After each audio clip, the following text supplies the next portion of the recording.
प्यारे बच्चों, कैसे हैं आप सब। आशा करती हूँ आप सब स्वस्थ और पढ़ाई में मस्त होंगे।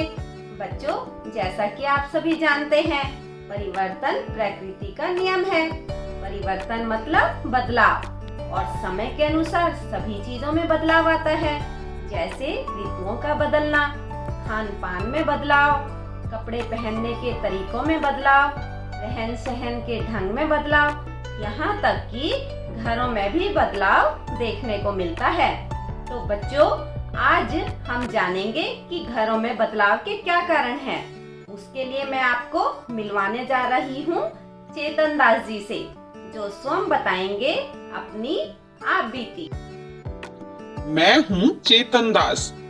लगभग 60 वर्ष पहले जब मैं 9 वर्ष का था, तब हम डेरा गाजी खां में रहते थे।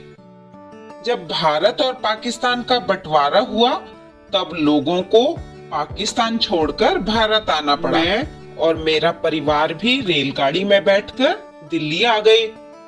भारत में रहने वाले बहुत सारे लोग भी पाकिस्तान चले गए थे। हम कुछ दिन कैंप में रहे। कैंप एक बड़े से मैदान में बड़े बड़े तंबू लगाकर बना था।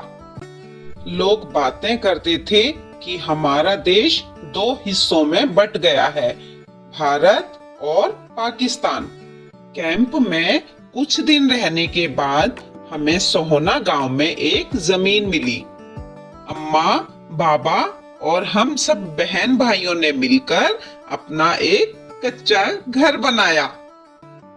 प्यारे बच्चों, क्या आप जानते हैं कि कच्चा घर कैसे बनाते हैं? कच्चा घर बनाने के लिए मिट्टी और भूसी को मिलाकर दीवारें बनाई जाती हैं। कीड़ों को दूर रखने के लिए फर्श को गोबर से लीपा जाता है। लकड़ी की पट्टियों को जोड़कर छत बनाई जाती है।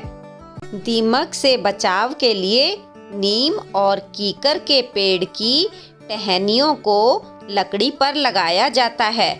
पुरानी बोरियों को बिछाकर मिट्टी से लेप कर दिया जाता है। इस तरह सभी गांव वासियों ने मिट्टी से अपने अपने घर बनाए। समय में एक बार फिर से बदलाव आया। मेरी पढ़ाई पूरी हो गई, नौकरी भी लग गई। मेरी शादी से पहले अम्मा बाबा ने सोचा कि घर की कुछ मरम्मत करवा ली जाए। फिर उन्होंने एक पक्का घर बनवाया। बच्चों, आपको पता है पक्के घर कैसे बने होते हैं? पक्के घर सीमेंट के बने होते हैं और बहुत मजबूत होते हैं।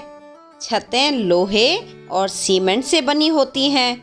दीवारों को ईंटों से बनाया जाता है। फिर दीवारों को मिट्टी या गोबर से लीपना नहीं पड़ता, क्योंकि हर साल उन पर सफेदी करवाई जाती है। रसोई घर और शौचालय के लिए अलग अलग जगह बनाई जाती हैं। समय के बदलाव के साथ परिवार भी बढ़ा। मेरे 2 बेटे और बेटी हुई।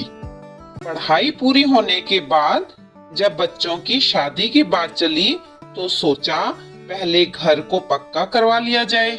इसलिए दीवारें पक्की ईंटों से बनवाई व छत पर लेंटर डलवाया।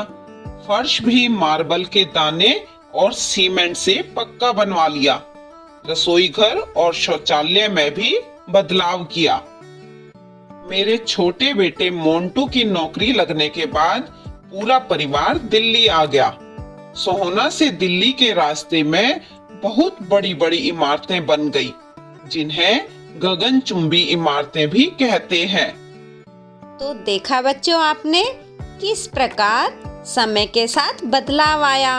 अच्छा बच्चों, अब मुझे बताओ घर और मकान में क्या अंतर होता है? मकान एक 4 दीवारी वाला घर होता है, जो कि ईंट और सीमेंट आदि से बनाया जाता है। इसमें कोई भी परिवार नहीं रहता। लेकिन जब मकान में पूरा परिवार एक साथ मिलकर रहता है, तो उसे घर कहा जाता है।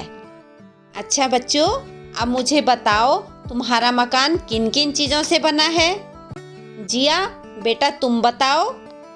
मैम जी, हमारा घर तो ईंट, सीमेंट, सरिया, लकड़ी और पत्थर से बना है। शाबाश बेटा।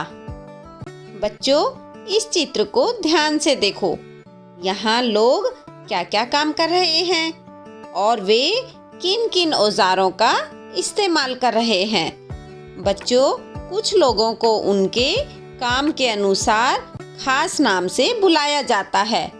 जैसे लकड़ी का काम करने वाले को बढ़ई कहते हैं, बिजली का काम करने वाले को इलेक्ट्रीशियन कहते हैं और मकान बनाने वाले को मिस्त्री कहते हैं, और नल की फिटिंग या पाइप का काम करने वाले को प्लम्बर कहते हैं। तो बच्चों, आप अपने आसपास ऐसे और व्यक्तियों का पता करो जो कुछ खास काम करते हैं और उन्हें किस नाम से बुलाया जाता है। और बच्चों, अब समय है मज़ेदार गतिविधि करने का। कक्षा के सभी बच्चे 3-4 समूह में बंट जाएं। हर समूह अलग अलग तरह के मकान का मॉडल बनाएगा।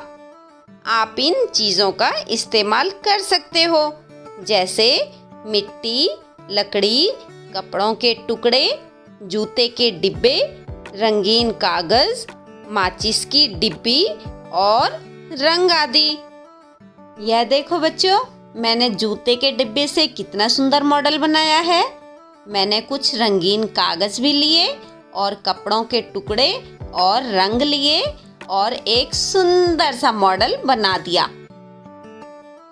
और अब बारी है आपकी। आप भी एक सुंदर सा मॉडल बनाकर कक्षा में आकर अपने मित्रों और अपने टीचर को अवश्य दिखाएं। तो बच्चों, अब समय है अभ्यास कार्य करने का। आप इन प्रश्नों के उत्तर अपनी उत्तर पुस्तिका में लिखेंगे और कक्षा में आकर अपने टीचर से जांच कराएंगे।